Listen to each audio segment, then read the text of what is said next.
Patch 0.5 for Path of Exile 2 is finally upon us, and there are a lot of exciting new changes and additions this time around. From Tempest Bell now having a maximum limit of 3 instead of 1, and a bunch of new Kalguran Runic Ward skills being added. I'm going to be talking about it all and how it pertains to my starter build for 0.5, Whirling Assault, Smith of Kitava, Fire, and Ice, God.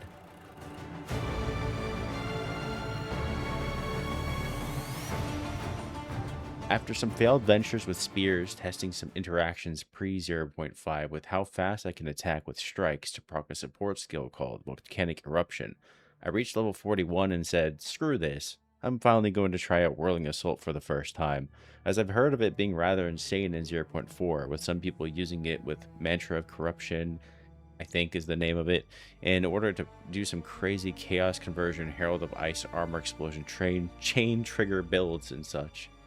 And wow, was that the best decision I ever made, as I created my favorite build ever just a couple of weeks before 0.5 released.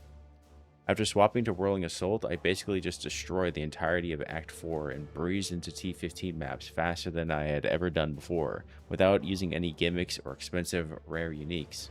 In fact, the only unique I'm using for this version of the build is the Surrounded Helm, which isn't even a requirement, it's especially for a League starter. For those who haven't played Whirling Assault, though, it is a quarterstaff skill that performs a series of spinning strikes while moving, and is the closest thing we have to Cyclone from PoE 1 or Whirlwind for you Diablo players. It scales incredibly well with attack speed, skill speed, and AoE, and the only nerf it got for 0.5 is to its quality, changing it from 15% more attack speed to 20% increased attack speed. It is a significant nerf to the speed of the attack, but it just means we'll have to invest more in attack speed from other sources. As for the Ascendancy, I'm using Smith of Kitava mainly for these nodes, Fire Spell on hit and Temper Weapon. Fire Spell on hit enables us to cast any fire spell in the game for free basically, on any melee hit, and even though Whirling Assault has the range of a ranged skill, it is melee, and with the amount of hits it performs, it easily builds energy for this node to unleash devastating fire spell damage.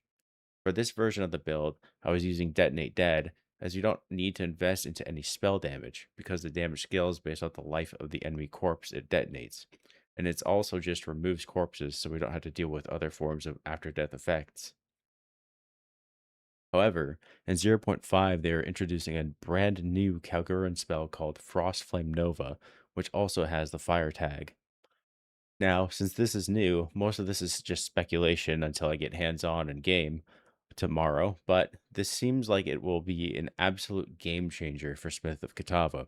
What the skill does is it unleashes a wave of volatile ice that doesn't deal damage itself, but latches onto ignited enemies, refreshing their active ignite and freezing them based on their ailment threshold dealt by the affected ignite on them.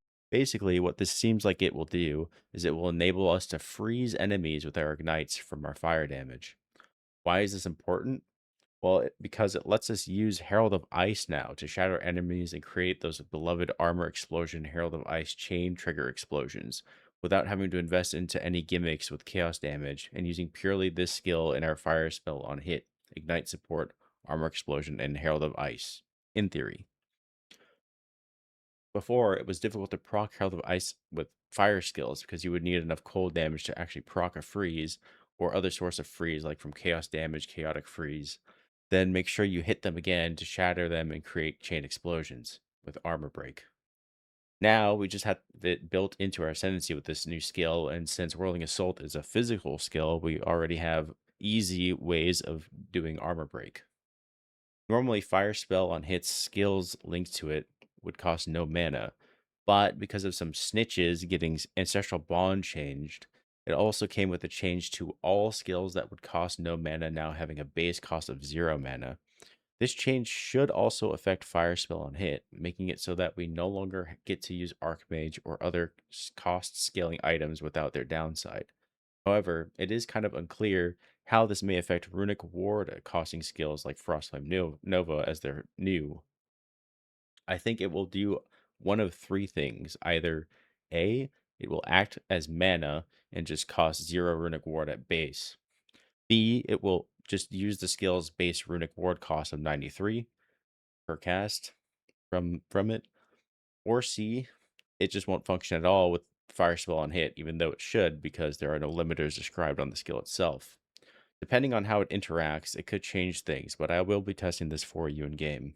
Next up, we have the changes to Tempest Bell, which got slightly nerfed, but then they also buffed it, as we can now have 3 out at a time to create some insane damage shockwaves.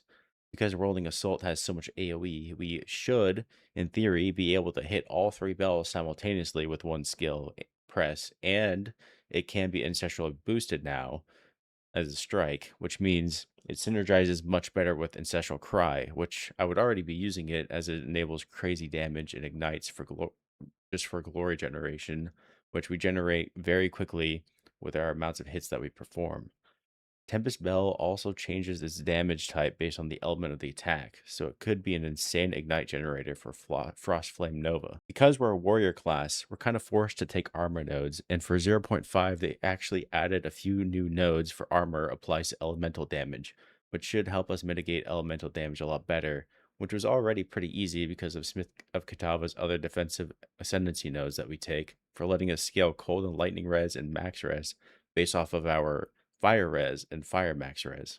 There's even a node near the merc side of the tree now for armor applying to a percentage of chaos damage taken and chaos res. As for the reason we use temper weapon, it is kind of a meme because we had to use it 4 times in order to get the 12 stacks of temper to trigger a crazy fire explosion per hit. It seems as though each use of Whirling Assault uses only 1 stack, though, and it doesn't make you use a stack per hit of Whirling Assault. So it basically is pretty worth it if you need a good source of fire damage in order to proc ignites or just have a lot of extra damage. It also just does a lot of damage for early leveling and will absolutely melt campaign bosses. This build really excels at clear speed, but surprisingly it can absolutely melt bosses too if you get all your buffs and skills out properly. If you temper to max stacks, have Ancestral Cry up, and use Infernal Cry plus 4 combo for the bell, you will absolutely destroy the boss before you even use all of your temper stacks, especially now with the new bell changes having 3 out. I did a whole 2 hours of Vault Temple runs and made 15 divs doing so. It can be a really good starter for div farming temples if you like those, but I have a feeling it will also excel in New Ritual, Breach, and Expedition. So that's the build. It's pretty easy as we just focus on getting fire damage, attack speed, area of effect, and rage. If you do manage to get a surrounded helmet with the mod at 1 enemy or 0 enemies, if you're really lucky, then you can spec into all the surrounded nodes at the bottom of the tree for some insane damage, recovery, and defensive scaling for free, but it is totally optional. Check the link in the description for a build tree planner for 0.5, and once POB2 gets updated, I'll link 1.2 along with the proper in-game build file once I hit maps in the actual game release. Have a great 0.5 legal launch and come check out the live stream at twitch.tv/wrathanoob if you have any questions or want to see the build changes in action. Like and subscribe for more PoE2 and other content. Bye.